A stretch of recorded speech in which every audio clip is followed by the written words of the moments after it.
शुश्रूम। दोबारा एक बार संधि विच्छेद। उत्सन्न कुलधर्माणां मनुष्याणां जनार्दन नरके अनियतं वासः भवति इति अनुशुश्रूम।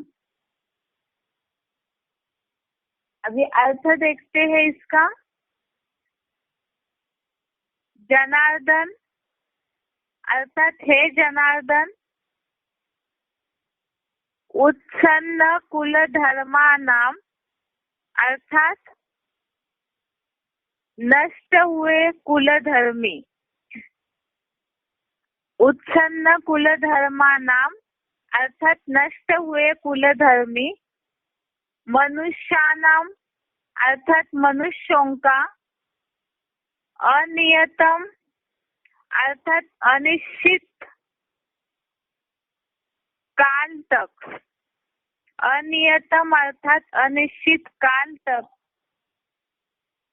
नरके अर्थात नरक में। वासो अर्थात वास। भवति अर्थात होता है। इति अर्थात ऐसा। अनुशुश्रूम अर्थात सुना है। एक बार दोबारा अर्थ देखते हैं। जनार्दन अर्थात हे जनार्दन, उत्सन्न कुलधर्माणां अर्थात नष्ट हुए कुलधर्मी। मनुष्याणां अर्थात मनुष्यों का। अनियतम अर्थात अनिश्चित काल तक। नरके अर्थात नरक में। वासो अर्थात वास। भवति अर्थात होता है। इति अर्थात ऐसा। अनुशुश्रूम अर्थात सुना है।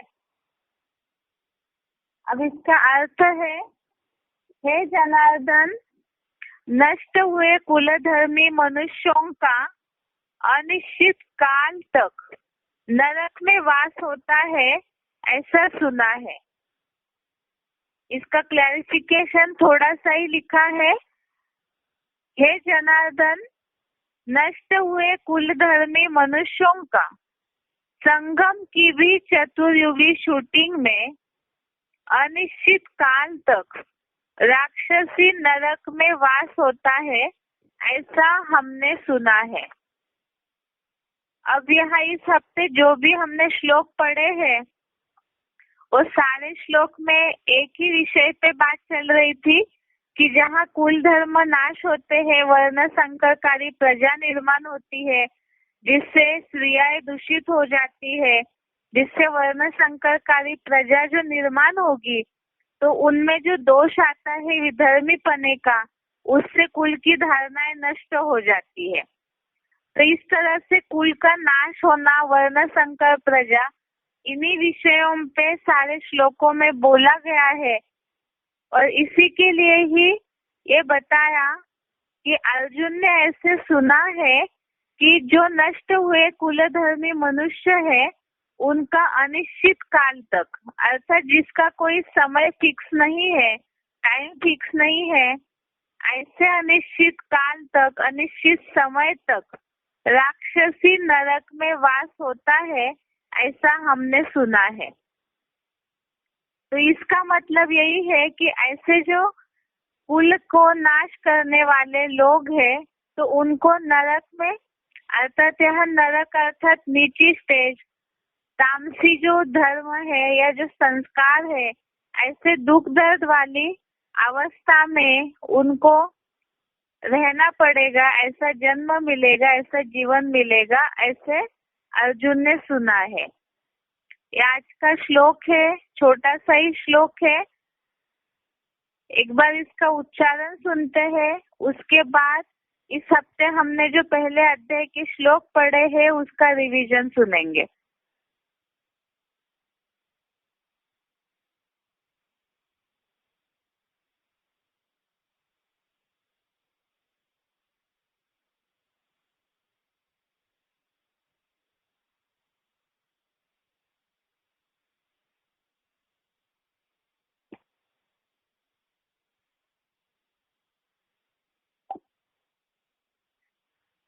तब तक के लिए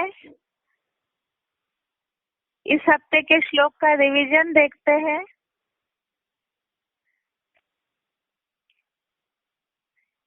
इस हफ्ते के लिए जो रविवार को टेस्ट होगी उसके लिए श्लोक के नंबर है श्लोक नंबर 39 से लेकर के श्लोक नंबर 44 तक, श्लोक नंबर 39 से लेकर के श्लोक नंबर 44। 39 का श्लोक है जिसमें हमने देखा था कथम न ज्ञेयमस्माभिः पापात् अस्मात् निवर्तितुं कुलक्षय कृतं दोषम प्रपश्यद्भिः जनार्दन।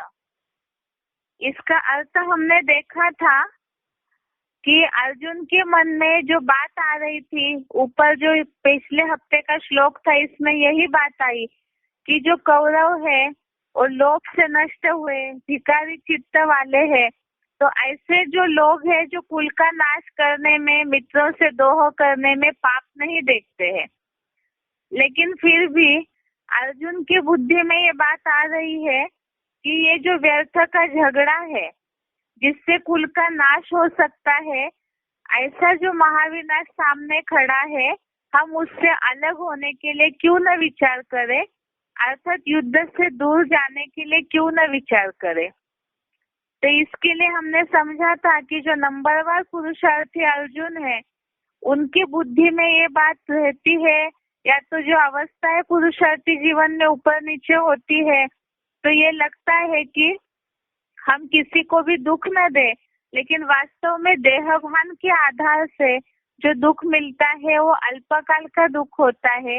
ये तो सत्य असत्य की या धर्म अधर्म की लड़ाई है जिससे विश्व का कल्याण ही होगा, लेकिन पूरी समझ न होने के कारण अर्जुन के मन में इस श्लोक में ये बात आई है कि कुल के नाश होने से ये जो सन्नद्ध पाप, सामने जो पाप दिख रहा है, तो उससे हम अलग होने के लिए क्यों न विचार करें। उसके बाद 40 नंबर श्लोक, श्लोक नंबर 40, कुलक्षये प्रणश्यन्ति कुलधर्मा सनातना धर्मे नष्टे कुलम कृष्णम अधर्म भवत्युत। इसका अर्थ पढ़ा था हमने कि भारतीय कुल नाश होने पर परंपरागत सनातन कुल की समुची अव्यभिचारी धारणाएं नष्ट हो जाती है। धर्म नाश होने पर मुस्लिम, ईसाई आदि विपरीत धर्म भी समस्त कुल को अत्यधिक हमले करते हुए हिंसा और व्यभिचार दोष से दबा लेते हैं। अर्थात जहाँ सनातन कुल की धारणाएं नष्ट हो जाएगी, तो ऐसे नष्ट होने से जो विधर्मी लेफ्टिस्ट साइड के जो अपवित्रता को या व्यभिचार को मान्यता देने वाले धर्म है, ऐसे विपरीत धर्म जो है और सनातन धर्म की पवित्रता की धारणाएं, अव्यभिचारी धारणाएं नष्ट होने पर विपरीत धर्म चारों ओर से हिंसा और व्यभिचार दोष से कुल को दबाते हैं। अब इसका परिणाम अगले श्लोक में बताया है। श्लोक नंबर 41, श्लोक नंबर 41, ये श्लोक है अधर्माभिभवात् कृष्ण प्रदुष्यन्ति कुलश्रियः स्त्रीषु दुष्टासु वार्ष्णेय जायते वर्ण संकर। जो अभी श्लोक हमने देखा कि विपरीत धर्म वाले चारों ओर से हिंसा और व्यभिचार दोष से सनातन धर्म की अव्यभिचारी धारणाएं नष्ट होने के बाद इस तरह से दबाने लगते हैं, उसका परिणाम अगले श्लोक के अर्थ में बताया है 41 श्लोक में कि हे हिंसक, हे विकारी हिंसक असुरों को खींचने वाले बाबा, अर्थात भगवान का एक नाम इसमें आया है कृष्ण। इसने बताया कि इस्लामी, क्रिश्चियन आदि अधर्मों के फैलने से कुल की सती साध्वी स्त्रियाएं दैहिक संकरंग लगने के कारण महाव्यभिचार से प्रदूषित हो जाती है, भारतीय स्त्रियों के दूषित होने पर हे वार्ष्णेय, धर्म भ्रष्ट वंशी यूरोपवासी यादवों की पैदाइश से व्यभिचारी प्रजा उत्पन्न होते रहती है। पिछले श्लोक से ही जुड़ा हुआ है कि जहाँ अव्यभिचारी धारणाएं नष्ट हो जाएगी, विपरीत धर्म वाले व्यभिचार दोष से दबाने लगते हैं, तो ऐसे अधर्मों के फैलने से जो कुल की साध्वी सती साध्वी स्त्रियाएं है अर्थात अव्यभिचारीपना नष्ट हो गया, तो स्त्रियों की जो पवित्रता है, जो धारणा है मर्यादाशीलता, तो उसके ऊपर असर हो जाता है। और ऐसे दैहिक संकरंग लगने से देहभान के कारण महाव्यभिचार से स्त्रियाएं प्रदूषित हो जाती है।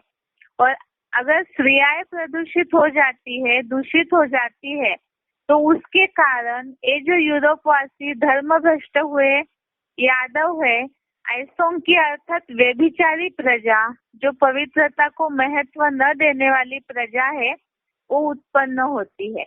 और ऐसी व्यभिचारी प्रजा को, जो अनेक धर्मों के प्रभाव के कारण जो प्रजा निर्माण हुई है, तो उन्हीं को ही वर्ण संकर प्रजा अर्थात मिक्स हो जाती है। जो जाति धर्म कुल इनके गुण स्वभाव संस्कार मिक्स होने के कारण वर्ण संकर प्रजा निर्माण होती है। तो ये 42 नंबर श्लोक में इस बात को बताया है।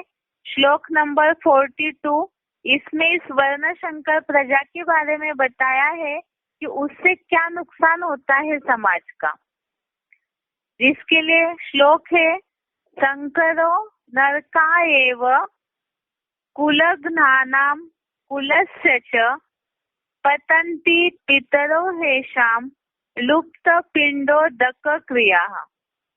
इसका अर्थ है पशुतुल्य वर्ण संकर प्रजा कुल की और कुल नाशकों की दुर्गति हेतु ही होती है, क्योंकि इनके कल्पांतकालीन पुरानी दुनिया के ओम मंडली वाले रुद्राक्ष रूप संसार बीज पूर्वज पितृगंधी बड़ों प्रति श्रद्धा भाव की क्रिया के लुप्त होने से महागरीब परिवारों में अधोगति पाते हैं।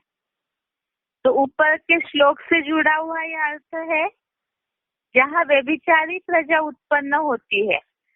इन बातों को तो हम मुरलियों में भी सुनते हैं हमेशा कि पवित्रता से स्थापना होती है, अपवित्रता से विनाश होता है।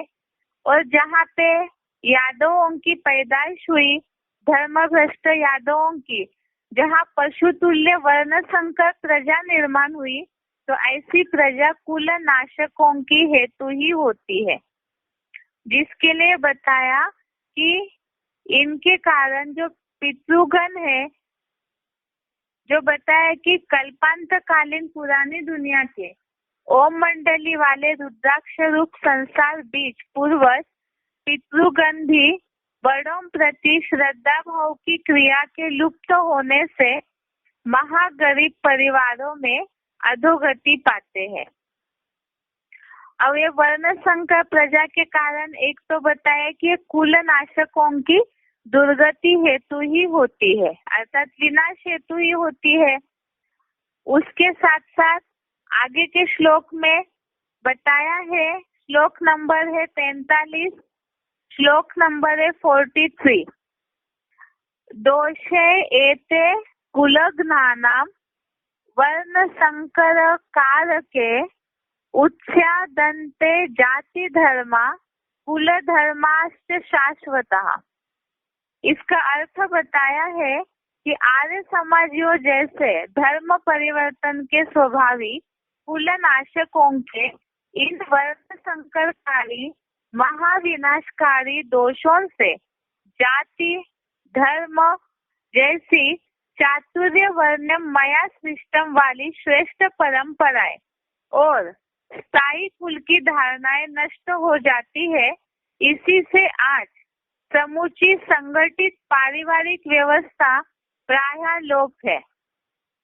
तो इसमें ये बात आई है कि वर्ण संकर प्रजा को इसकी परिभाषा और अच्छे से इसमें बताई कि वर्ण संकर प्रजा की निर्मित का और एक कारण है। पहले तो स्त्रियाएं व्यभिचारी दूषित हो जाती है, देहभान के संख्या रंग में आ जाती है और कुल नाशक होने से विधर्मी पने का असर होने लगता है। तो ये सब बातों से व्यभिचारी प्रजा उत्पन्न हुई और वर्ण संकर प्रजा ही। और साथ साथ ये बताया है इसमें कि आर्य समाजियों जैसे धर्म परिवर्तन के स्वभावी। तो कल इस श्लोक का अर्थ में हमने इस बात को समझा है कि आर्य समाजियों का गुणधर्म कल्पवृक्ष के चित्र में बताया जाता है कि आर्य समाजी कोई भी धर्म में फिक्स नहीं रहते हैं। लास्ट में आकर के वो भले स्वयं को हिंदू कहलाते हैं, लेकिन कोई भी धर्म में वो जब टिक नहीं पाते हैं तो उसके कारण ऐसा जो धर्म परिवर्तन स्वभाव है जो बताया है, रिलीजियन इज माइट कहा जाता है, धर्म में ताकत होती है। और जहाँ धर्म में स्थिरता नहीं है, इस्लामिज है, क्रिश्चियंस है, इनमें बदलते रहते ऐसी कोई आत्मा है जो धर्म बदलते बदलते लास्ट में कहीं भी सुख नहीं मिला तो हिंदू बनना चाहते हैं, लेकिन हिंदू अपने को अपने धर्म में नहीं लेते हैं इनको, तब वो आर्य समाजी जैसा एक मठ पंथ स्थापन करके अपने को हिंदू कहलाने लगते हैं। तो ऐसे जहाँ हर जगह जो घूमे हुए हैं धर्म परिवर्तन के स्वभाव वाले, संस्कार वाले, नेचर वाले, तो इनके कारण ही कुल नाशकों की ये वर्ण संकर प्रजा निर्माण होती है जो महाविनाशकारी है। माना ये जो दोष है ये वास्तव में छोटा मोटा दोष नहीं है, ये विनाश के निमित्त बनता है, जिसके लिए हमने एडवांस कोर्स में इस बात को समझा है। ये दुनिया में भी कहा जाता है स्वधर्मे निधनम श्रेय पर धर्म भयावह।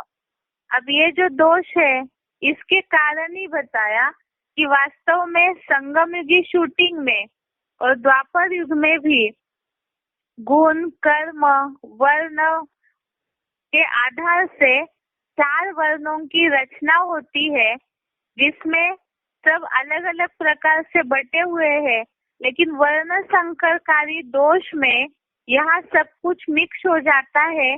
जहाँ बताया कि ऐसे दोषों से जाति, धर्म और स्थायी कुल की धारणाएं नष्ट हो जाती है और इसके परिणाम स्वरूप सनातन धर्म में जो संगठित परिवार की व्यवस्था थी, जहाँ पवित्रता के कारण यूनिटी थी, वो पारिवारिक व्यवस्था प्रायः लोप हो जाती है। तो ये बताया वर्ण संकरकारी प्रजा सनातन धर्म की अव्यभिचारी धारणाएं नष्ट होने से उसका जो परंपराओं पे असर हो जाता है, तो वो नुकसान इन सारे श्लोकों में बताया हुआ है, जिसके लिए आज का श्लोक हमने देखा। इस श्लोक में ये बताया कि अर्जुन ने ऐसे सुना है कहीं कि ऐसे जो नष्ट हुए कुलधर्मी मनुष्य है उनका अनिश्चित काल तक राक्षसी नरक में वास होता है। अब एक बार आज के श्लोक का उच्चारण सुनते हैं, उसके बाद बेसिक कोर्स का टॉपिक देखेंगे। उत्सन्न कुलधर्माणां मनुष्याणां जनार्दन नरके नियतं वासो भवति जनशुश्रुमा। हे जनार्दन, नष्ट हुए कुलधर्मी मनुष्यों का संगम की चतुर्युगी शूटिंग में अनिश्चित काल तक राक्षसी नरक में वास होता है, ऐसा हमने सुना है। उत्सन्न कुलधर्माणां मनुष्याणां जनार्दन नरके नियतं वासो भवति जनशुश्रुमा। हे जनार्दन, नष्ट हुए कुलधर्मी मनुष्यों का संगम की चतुर्युगी शूटिंग में अनिश्चित काल तक राक्षसी नरक में वास होता है, ऐसा हमने सुना है। अभी आगे बेसिक कोर्स का टॉपिक देखते हैं।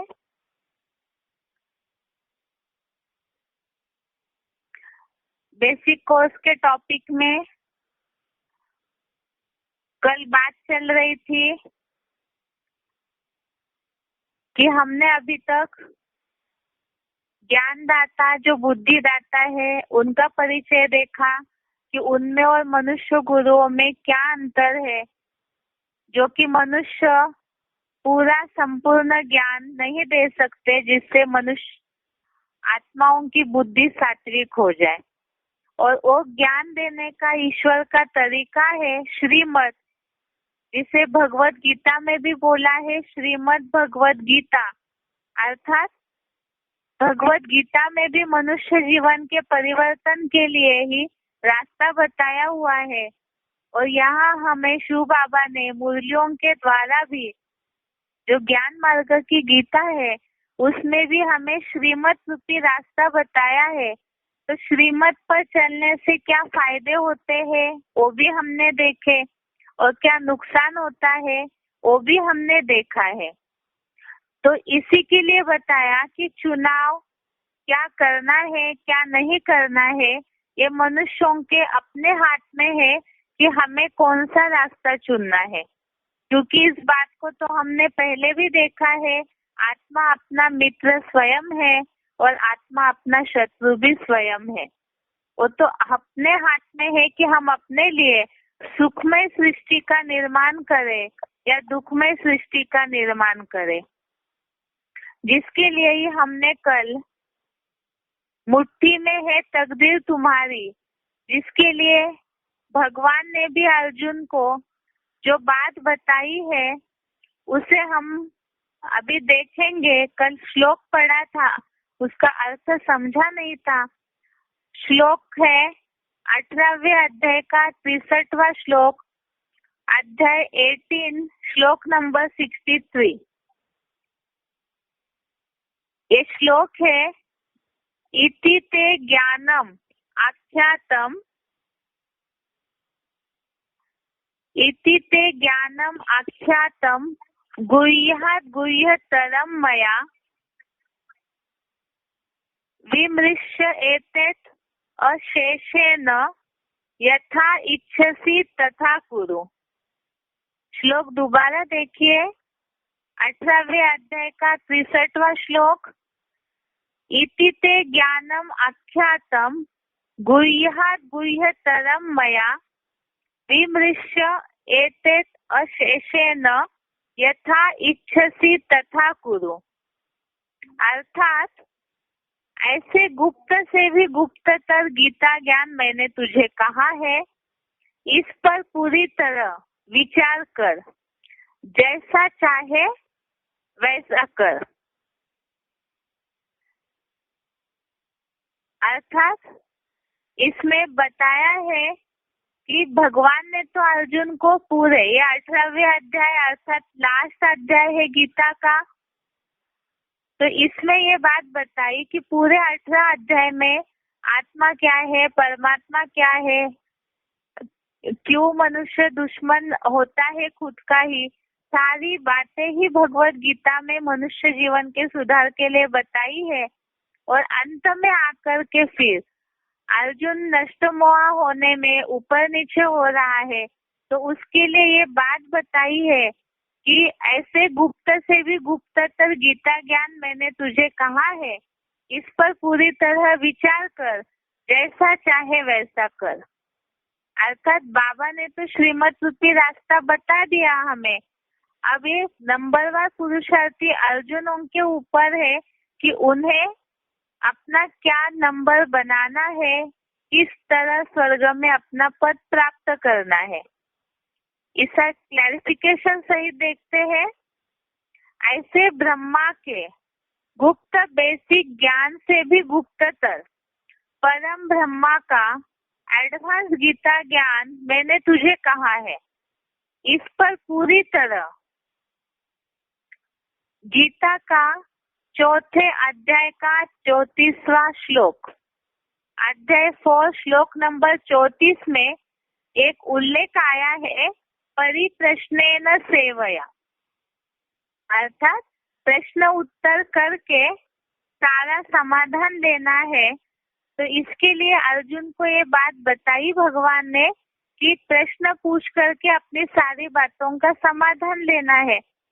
इसीलिए बोला कि इस तरह पूरी तरह परिप्रश्नेन सेवया अध्ययन रत हुआ विचार कर, जैसा दिल में चाहे वैसा कर, क्योंकि आत्मा अपना बंधु व शत्रु स्वयं है। इसे भी हमने गीता के 6वें अध्याय के 5वें श्लोक में देखा है। अध्याय 6 श्लोक नंबर 5 इसमें ये बात आई है, आत्मा अपना बंधु या मित्र या शत्रु स्वयं ही है। तो इसी के लिए बताया कि मुट्ठी में है तकदीर तुम्हारी। जिसे हम बेसिक कोर्स शुरू जब किया तब हम इस बात को समझे हैं कि बुद्धि रूपी हाथ है, बुद्धि रूपी सारथी है। अब ये जो बुद्धि रूपी सारथी है, जैसे हम बेसिक कोर्स में ये बात समझाते हैं कि अगर गाड़ी का ड्राइवर को रास्ता सही पता नहीं है तो गाड़ी का एक्सीडेंट जरूर होगा या तो गाड़ी भटकाएगा जरूर ड्राइवर। तो ये सारथी है बुद्धि। यहाँ हमें श्रीमत रूपी रास्ता बताने वाले शिव बाबा है, जो हमारा लक्ष्य है स्वर्ग तक पहुँचने का। जो हमने देखा है श्रीमत में बताया इस बात को कि परम पद, देवत्व पद या विष्णु लोक या वैकुंठ का जो सुख है उसे प्राप्त करते हैं। तो जितना इस बेसिक ज्ञान से भी गुप्ततर इस परम ब्रह्म का एडवांस गीता ज्ञान के आधार से अध्ययन रत हुआ विचार करते हुए श्रीमत पर चलते हैं, जो हमें रास्ता बताया जा रहा है उस पे चलते हैं, तो सही गंतव्य स्थान पर अर्थात एम ऑब्जेक्ट तक पहुंच सकते हैं।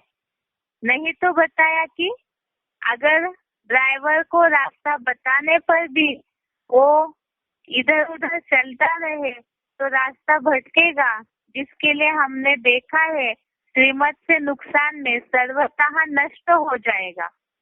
या मुरली पॉइंट भी हमने देखा था, अधोगति को पा लेंगे। तो इसीलिए बुद्धि रूपी हाथ है और इसी मुट्ठी में, बुद्धि रूपी हाथ की मुट्ठी में ही हमारी तकदीर है अर्थात भाग्य है।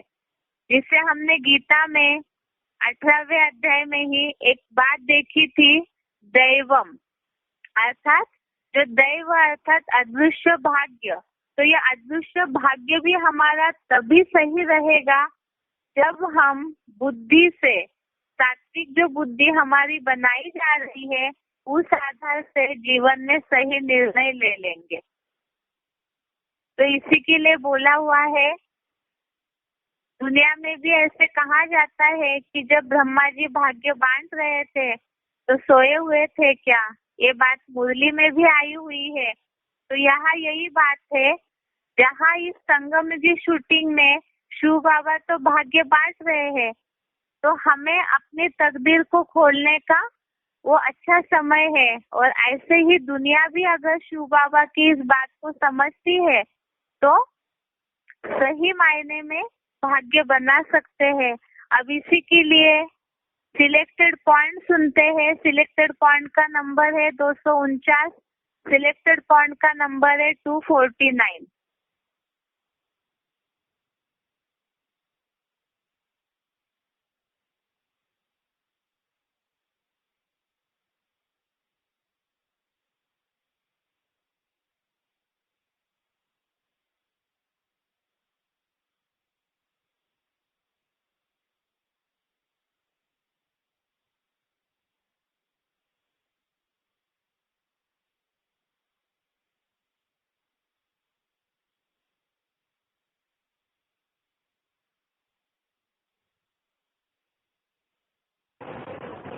अगर संगम युग में भी हम हठ करते रहे, हठयोगी बने रहे और सच्ची बात को न जाना, सच्चे बात को न पहचाना और उसके बताए हुए डायरेक्शन पर अमल न किया, तो जन्म जन्मांतर के लिए दुखधाम में रहेंगे। 21 जन्म की तो सुख शांति मिलेगी, लेकिन माँ का लास्ट वाला होगा माला के मणकों में लास्ट नंबर होता जाएगा, बाप के नजदीक भी हो सकता है, लेकिन सुख शांति से भरा पूरा जीवन वो अच्छा नहीं है।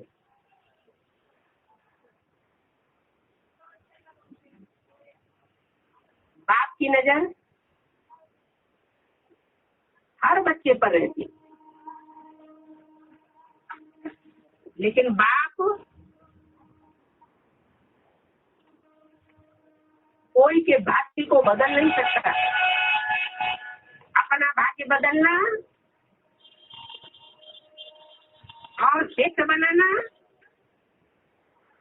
अथवा अपना भाग्य नीचे गिराना, ये हर आत्मा की अपनी मुट्ठी में है। इसमें ब्रह्मा भी कुछ नहीं कर सकता, जिसे विधाता कहा जाता है।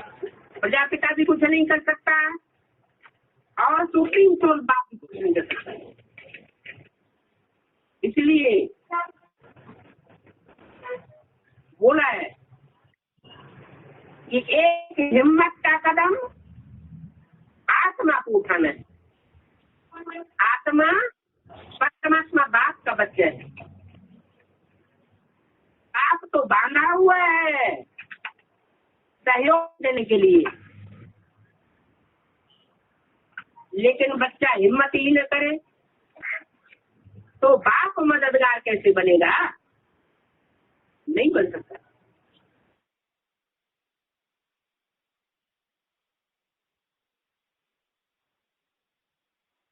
आगे है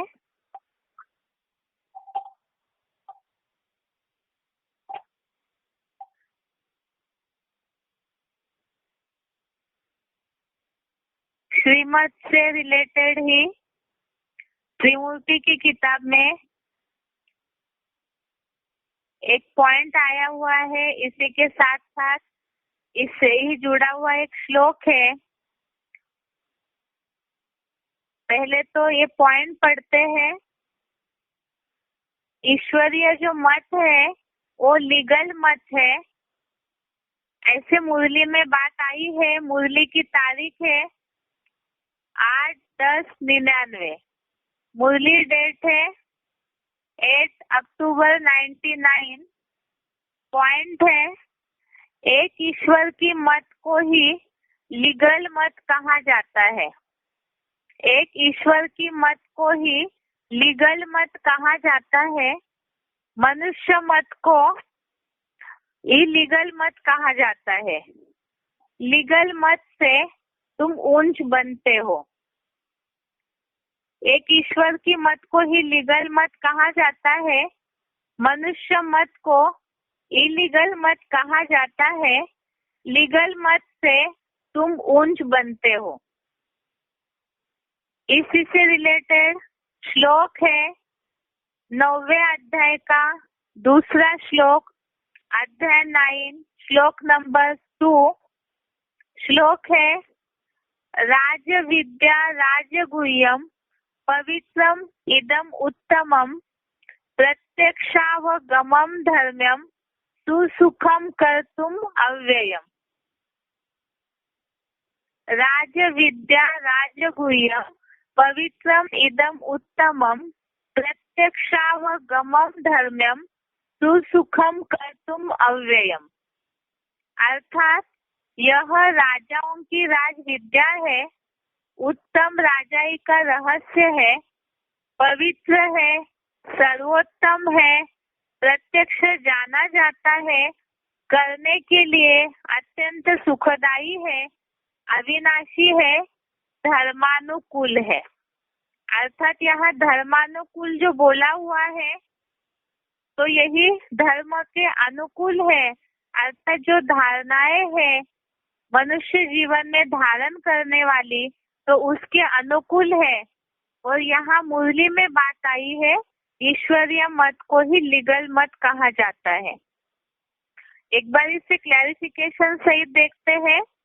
यह एडवांस गीता ज्ञान राजाओं की राज विद्या है, उत्तम राजाई का रहस्य है, अत्यंत पवित्र है, विधर्मियों व विदेशियों की अपेक्षा सर्वोत्तम ज्ञान है। सिर्फ इस पुरुषोत्तम संगम युग में आए साक्षात ईश्वर से प्रश्नोत्तर पूर्वक प्रत्यक्ष जाना जाता है। सहज पालन करने के लिए अत्यंत सुखदायी है, सूर्यवंशियों में अविनाशी है और देव आत्माओं के सत्य सनातन धर्मानुकूल भी है।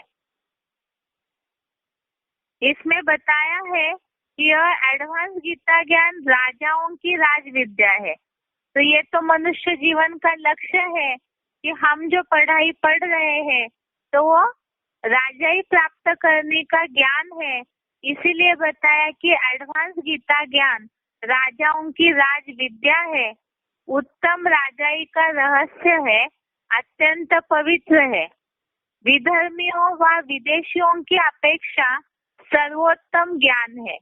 अर्थात जितने भी विधर्मी या विदेशियों में, उनके धर्म पिताओं में, उनके धर्म में जो ज्ञान दिया जाता है वो केवल अपने धर्म तक ही सीमित वाला ज्ञान है। लेकिन शिव बाबा के द्वारा जो गीता ज्ञान एडवांस नॉलेज दिया जाता है, एक तो राजाई बनाने वाला, राजयोग सिखाने वाला ज्ञान है और साथ में ही सारे विश्व कल्याण के लिए लागू होने वाला है। किसी सीमित संप्रदाय मठ पंथ के लिए नहीं, बल्कि सारे ही मनुष्य आत्माओं के कल्याण वाला ज्ञान है। इसीलिए बोला कि सर्वोत्तम ज्ञान है, अर्थात सबसे ऊंचा और सबसे उत्तम ज्ञान है। और सिर्फ ही इस पुरुषोत्तम संगम युग में ही, अर्थात परमात्मा बाप केवल इसी संगम युग पर ही सृष्टि पर आते हैं, जहाँ आत्माएं उत्तम से उत्तम बनती है। तो ऐसे पुरुषोत्तम संगम युग में आए साक्षात ईश्वर से प्रश्नोत्तर पूर्वक प्रत्यक्ष जाना जाता है। अर्थात शिव बाबा साकार में आकर के जो गीता ज्ञान देते हैं, तो उनसे डायरेक्ट प्रश्न पूछ करके, जो अभी अभी हमने श्लोक पढ़ा कि अध्ययनरत हो करके अध्ययन करते करते जो भी प्रश्न आएंगे उसे परिप्रश्नेन सेवया के द्वारा प्रत्यक्ष जाना जाता है।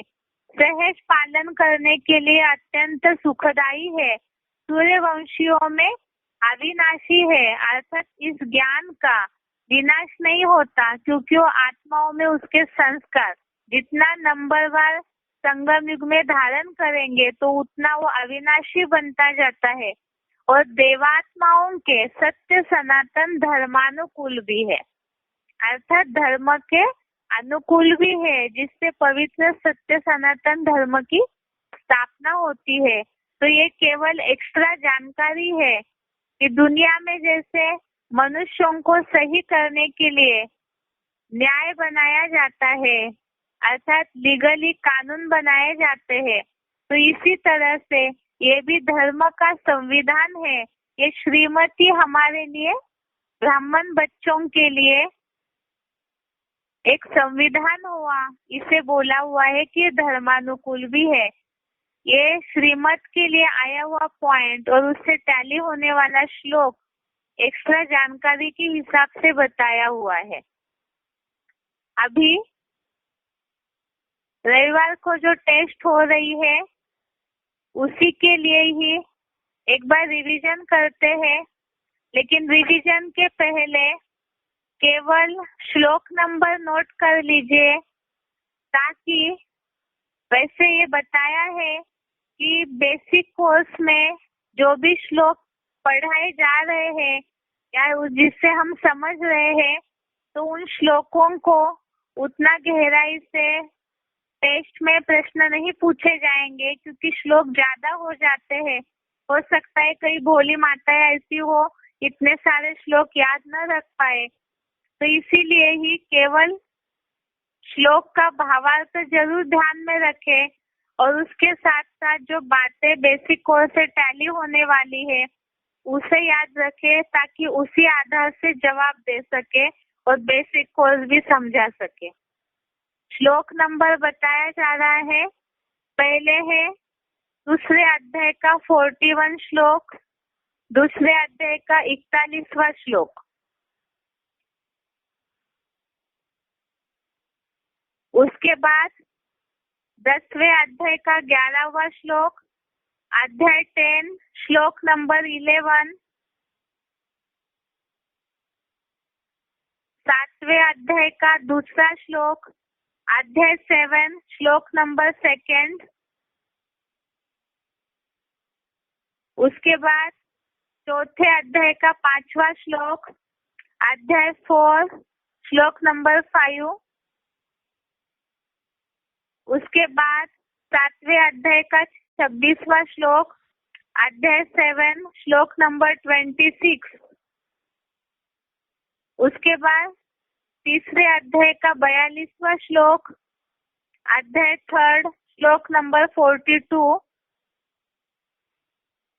आगे श्लोक नंबर अध्याय नंबर 4 श्लोक नंबर 16,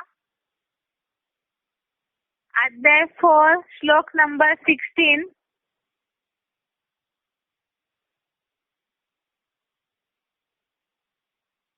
उसके बाद 15वें अध्याय का 20वां श्लोक, अध्याय 15 श्लोक नंबर 20। आगे 14वें अध्याय का दूसरा श्लोक, अध्याय 14 श्लोक नंबर 2। उसके बाद अध्याय 9 श्लोक नंबर 1, अध्याय 9 श्लोक नंबर 1। उसके बाद 14वें अध्याय का पहला श्लोक, अध्याय 14 श्लोक नंबर 1। उसके बाद 16वें अध्याय का 23वां श्लोक, अध्याय 16 श्लोक नंबर 23।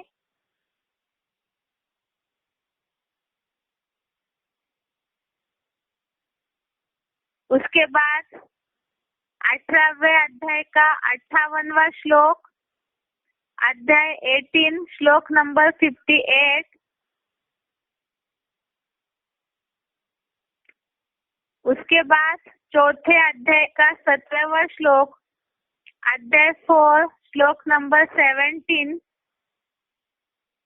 उसके बाद 18वें अध्याय का श्लोक नंबर 63, 18वें अध्याय का श्लोक नंबर 63, अध्याय 18 श्लोक नंबर 63।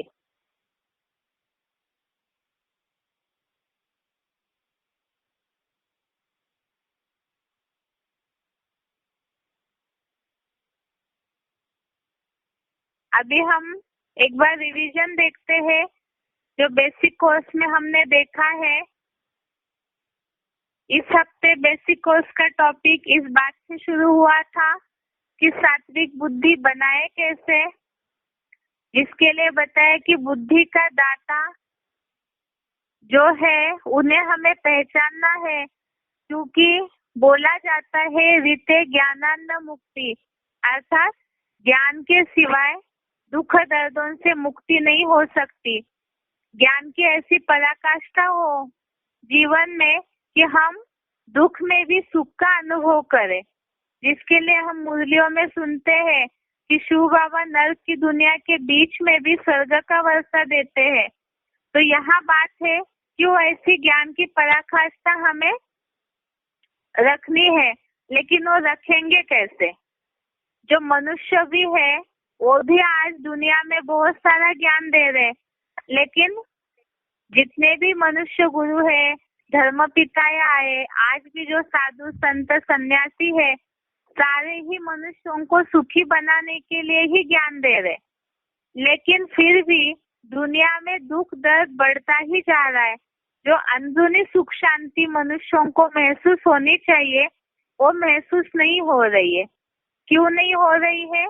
क्योंकि सही ज्ञान दिया नहीं जा रहा है जरूर, तभी ही दुख दर्द बढ़ता जा रहा है। क्योंकि ज्ञान माना समझ, और ज्ञान माना जानकारी, तो जानकारी अर्थात है सच्चाई की जानकारी। लेकिन आज तो दुनिया में जो बोला जाता है झूठी माया, झूठी काया, झूठा सब संसार, तो सारे ही झूठे हैं। क्यों झूठे हैं? कि मनुष्य स्वार्थी होता है और स्वार्थ के कारण जहाँ वो स्वार्थ युक्त कोई कर्म करेगा तो उसमें झूठ जरूर समाया हुआ होता है। इसीलिए ही वो सच की जानकारी देने वाला कौन है उसे कैसे पहचानेंगे हम? तो सत्य की जानकारी देने वाला जो है, जिनके ज्ञान से रीते ज्ञानान्न मुक्ति हो जाती है, अर्थात ज्ञान से ही मुक्ति हो सकती है, तो ऐसा ज्ञान देने वाला कौन है उसे हम कैसे पहचानेंगे? तो इसका परिचय ही गीता में दिया हुआ है, जिसके लिए हमने देखा है कि ज्ञान निश्चयात्मक मत एक से ही आता है, अर्थात सच्चाई की जानकारी एक से ही मिल सकती है, क्योंकि सत्यम शिवम सुंदरम कहा जाता है, गॉड इज ट्रूथ कहा जाता है और सत्य एक ही होता है। इस हिसाब से वो निश्चयात्मक मत अर्थात बुद्धि राय एक से ही मिलती है, जिसके लिए हमने दूसरे अध्याय का 41वां श्लोक देखा, अध्याय सेकंड 41 नंबर श्लोक। इसमें हमने समझा था कि इस योग में निश्चयात्मक श्रीमत एक शिव बाबा की ही है और धर्म निरपेक्ष अनिश्चयी लोगों की मते निश्चय ही अनेक शाखाओं की अनेक है, असंख्य है। तो जहाँ अनेक मत मतांतर फैलेंगे तो वहाँ लोगों की बुद्धि भटकेगी, तो वहाँ से सात्विक बुद्धि नहीं हो सकती, क्योंकि जहाँ बुद्धि भटकती है तो उसे सात्विक नहीं कहा जाएगा। इसीलिए गीता में ही भगवान ने इस बात को बताया है कि निश्चयात्मक मत एक से ही आता है, वो एक भगवान ही उस श्रीमत का दाता है,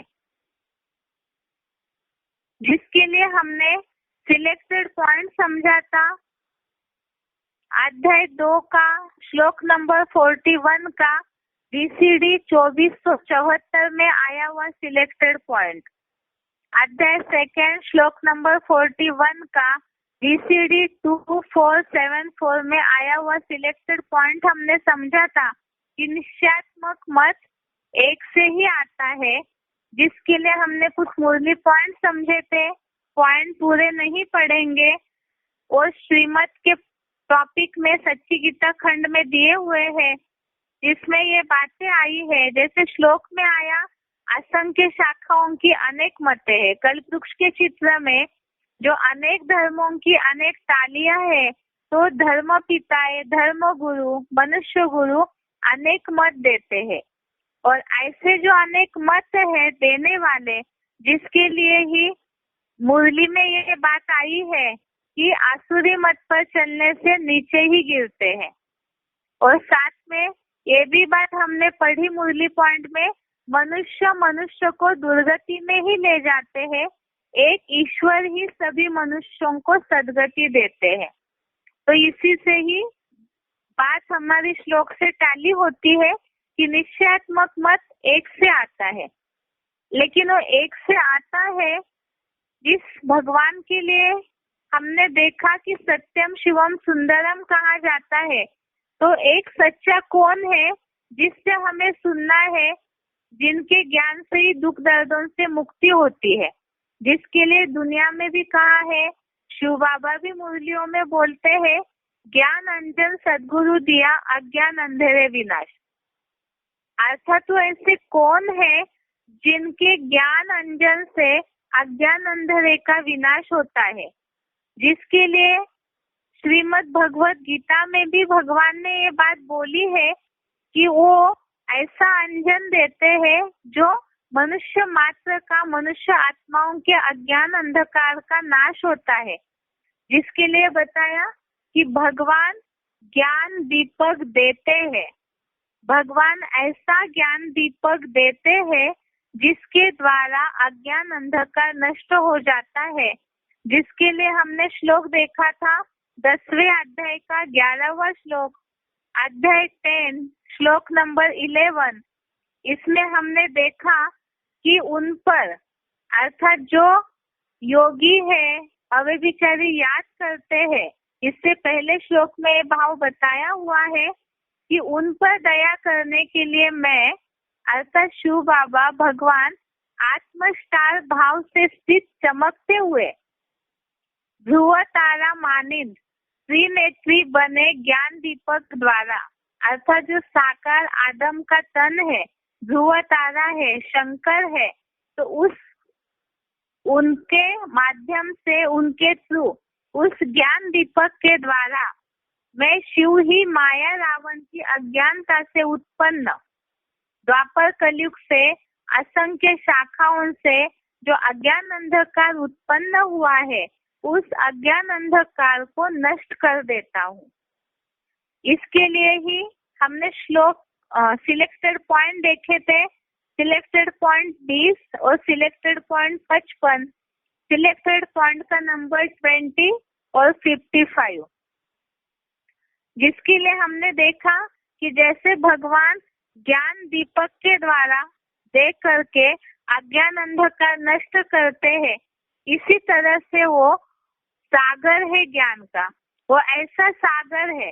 अब सागर से कोई कितना भी पानी ले तो भी वो कभी कम नहीं होता है, पानी कभी खूटेगा नहीं। तो इसी तरह से भगवान के ज्ञान की महिमा भी इतनी अपरंपार है जो संपूर्ण ज्ञान और कोई भी मनुष्य मात्र नहीं दे सकते हैं। तो ज्ञान का सागर है, जो ज्ञान के सागर से ही हमें ऐसी समझ, ऐसी बुद्धि, ऐसा ज्ञान जल मिलता है कि जन्म जन्मांतर की प्यास उससे बुझती है, आत्मा शांत हो जाती है। जिसके लिए हमने श्लोक देखा 7वें अध्याय का दूसरा श्लोक, अध्याय 7 श्लोक नंबर 2, जिसमें देखा कि भगवान ज्ञान सागर है जो संपूर्ण ज्ञान देते हैं। जिसके लिए अर्थ देखा था कि मैं तुझे विशेष योग सहित इस सच्ची गीता एडवांस ज्ञान को पूरी तरह विस्तार से बताऊंगा, जिसे जानकर पुनः इस संसार में, इस असार बने संसार में अन्य वेद शास्त्र आदि जानने योग्य कुछ भी बाकी नहीं बचेगा। अर्थात अर्जुन को बोला है कि प्रश्नोत्तर पूर्वक इन सारी बातों को समझने से इस संसार में कुछ भी जानने योग्य नहीं बचेगा।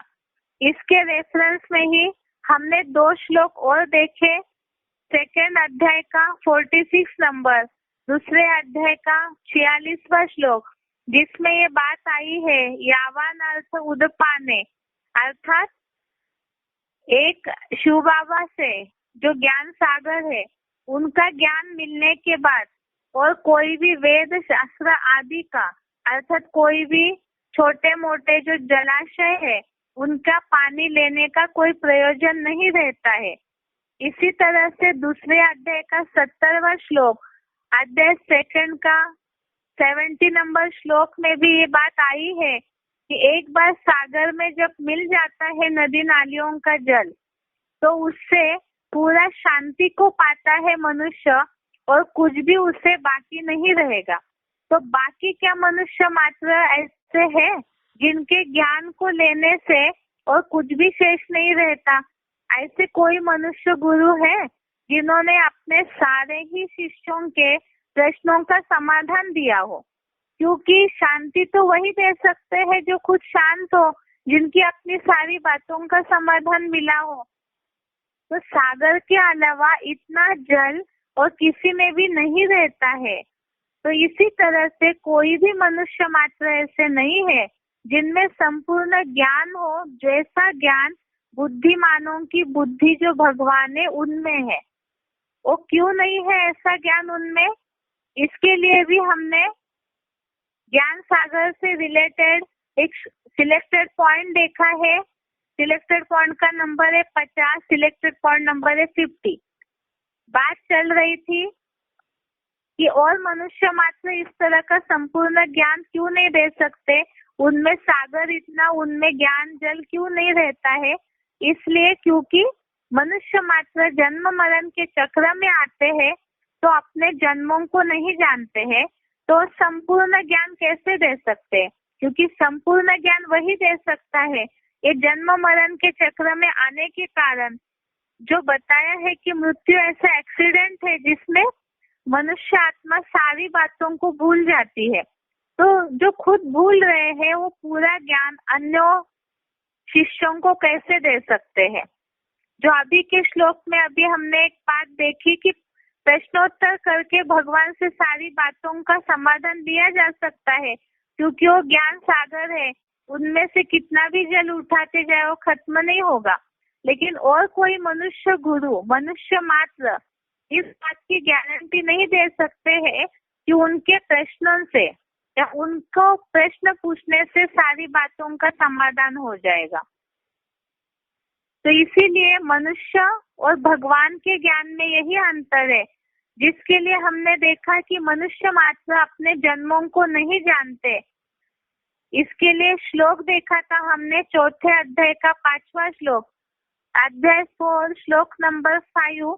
इसमें ये बात आई है कि हे अर्जुन, मेरे और तेरे असंख्य जन्म बीते हैं और उन सब जन्मों को, जो भी चतुर्युग की कल्प में ये जो जन्म हुए हैं, उन जन्मों को हे शत्रुतापक तू नहीं जानता है। तो परमात्मा ही है ऐसी हस्ती जो इन सब बातों का नॉलेज देती है, जिसके लिए हमने सिलेक्टेड पॉइंट देखा था। 52 नंबर का सिलेक्टेड पॉइंट का नंबर है 52। इसी के लिए बताया कि भगवान जो है चतुर्युग में जो भी जन्म होते हैं उन सारे जन्मों को मनुष्य नहीं जानते, वो भूल जाते हैं। लेकिन भगवान जो है वो त्रिकालदर्शी है, वो तीनों कालों को, तीनों लोकों के ज्ञान को जानते हैं।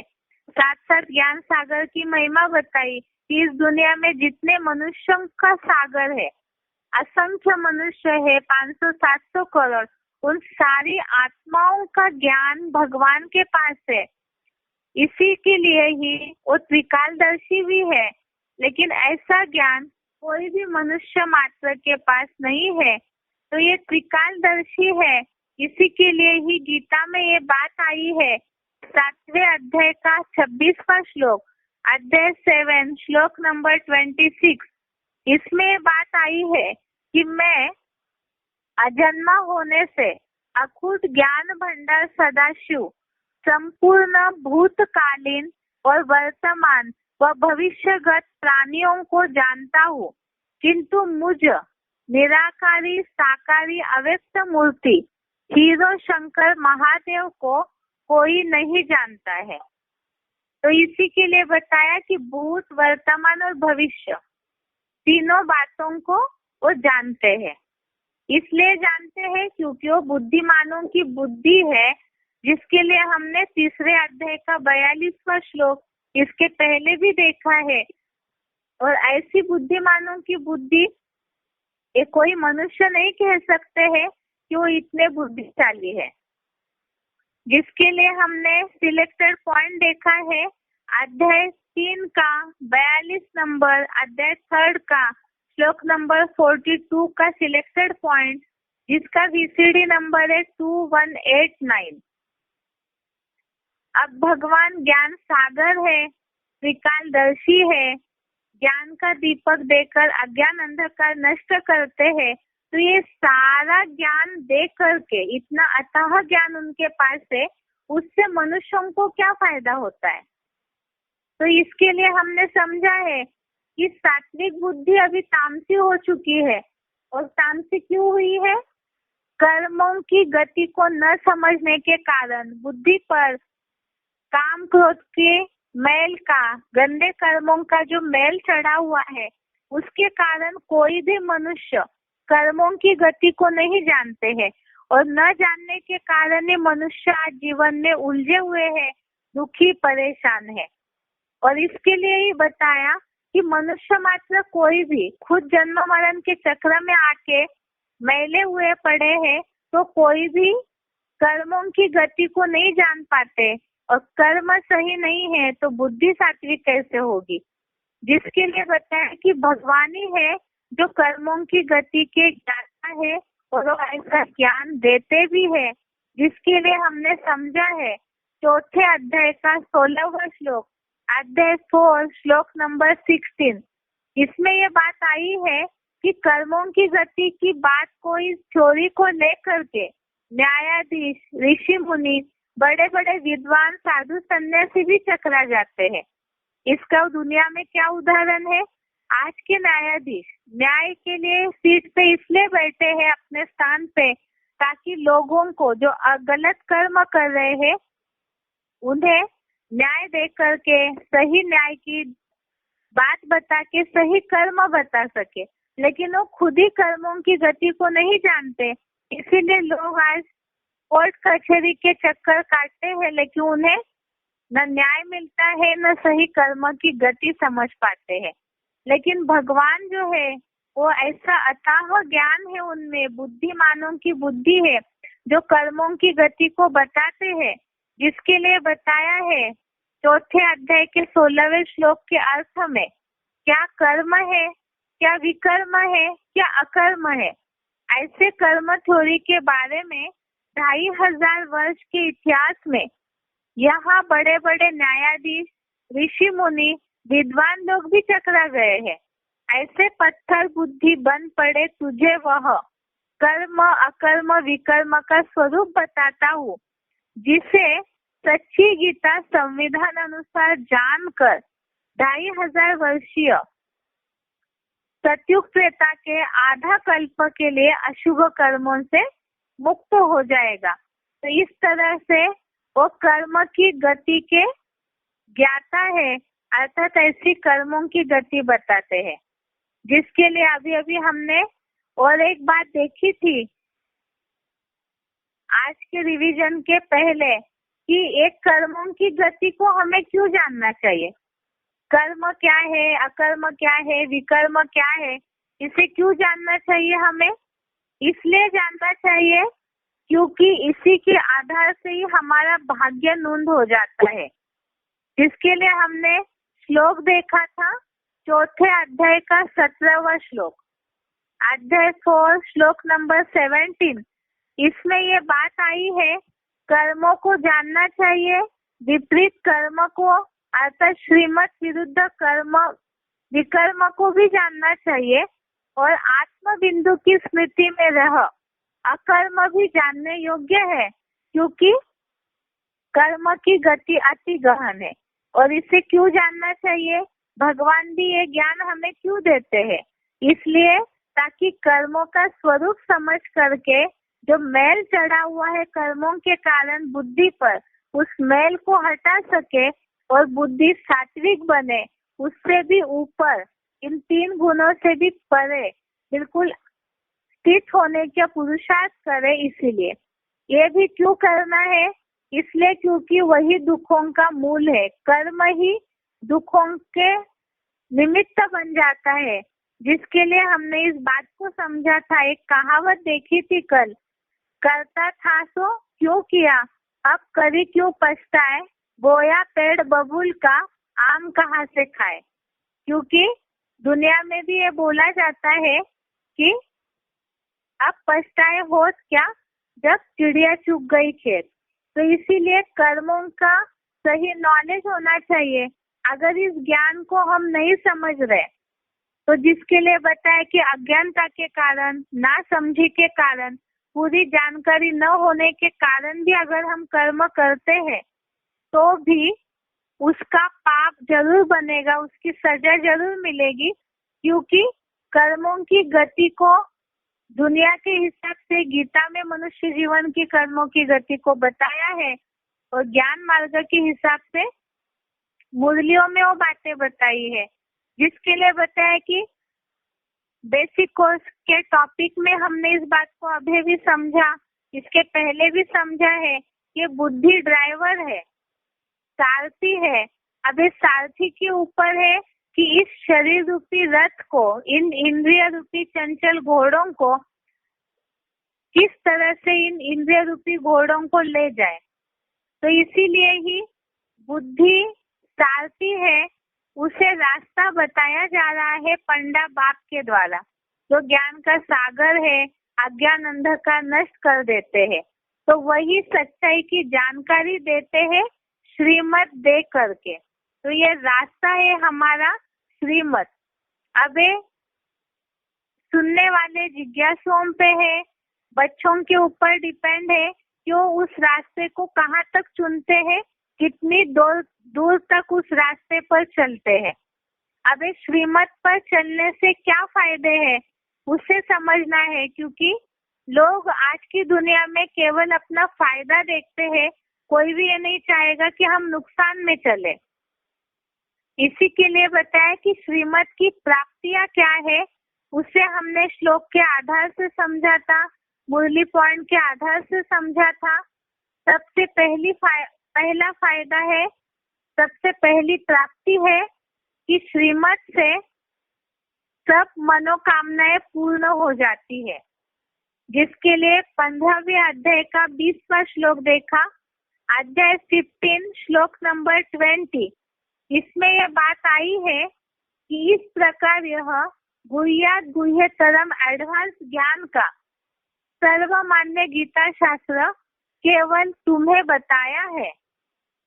हे ज्ञान की रोशनी में सदारत भारत, इसे गहराई से जानकर मनुष्य शिव समान त्रिनेत्री महादेव जैसा समझदार, बुद्धिमान और पुरुषोत्तम संगम युग में नंबरवार श्रेष्ठ ज्ञान पाने वाला सफल मनोरथ बन जाता है।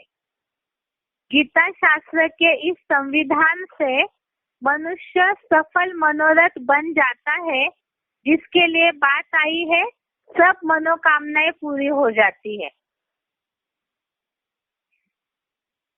जिसके लिए हमने सिलेक्टेड पॉइंट देखा था 800 नंबर का, सिलेक्टेड पॉइंट का नंबर 800। आगे श्रीमत का दूसरा फायदा है सदा सलामत रहेंगे।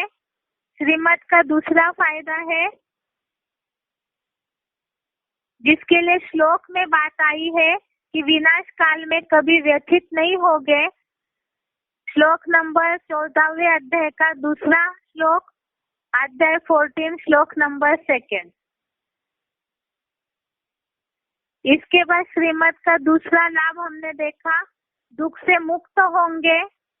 9वें अध्याय का पहला श्लोक, जिसमें बात आई है पाप और दुख से मुक्त हो जाएगा। उसके अलावा श्रीमत का चौथा फायदा, परम पद देवता पद पाएंगे। इसके लिए श्लोक में आया है कि वैकुंठ लोकीय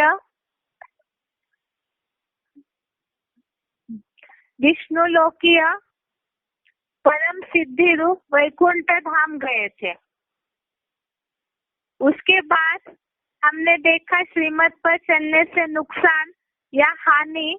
इसमें बात आई है कि न सिद्धि, न सुख, न परम गति प्राप्त होगी, जिसके लिए मुरली पॉइंट में बात आई थी श्रीमत पर न चलने से नुकसान, खुशी, शक्ति गायब हो जाना ही सजा है। उसके बाद श्रीमत पर न चलने का दूसरा नुकसान देखा था, सर्वथा नष्ट होंगे। 18वें अध्याय का 58वां श्लोक, इसमें पॉइंट में बात आई थी कि अधोगति को पा लेते हैं और साथ में मुट्ठी में है तकदीर तुम्हारी। अगर कर्मों को सही रीति से नहीं जानते हैं तो भाग्य बनाना या नुकसान करना ये हमारे हाथ में है। तो इस तरह से ये इस हफ्ते का बेसिक कोर्स का टॉपिक हो गया। अगले हफ्ते में हम देखेंगे संस्कार का टॉपिक, कि संस्कार बनते कैसे हैं और उससे रिलेटेड मुरलियों में और भगवत गीता में क्या बताया हुआ है। आज के लिए यहाँ तक ही। ओम शांति।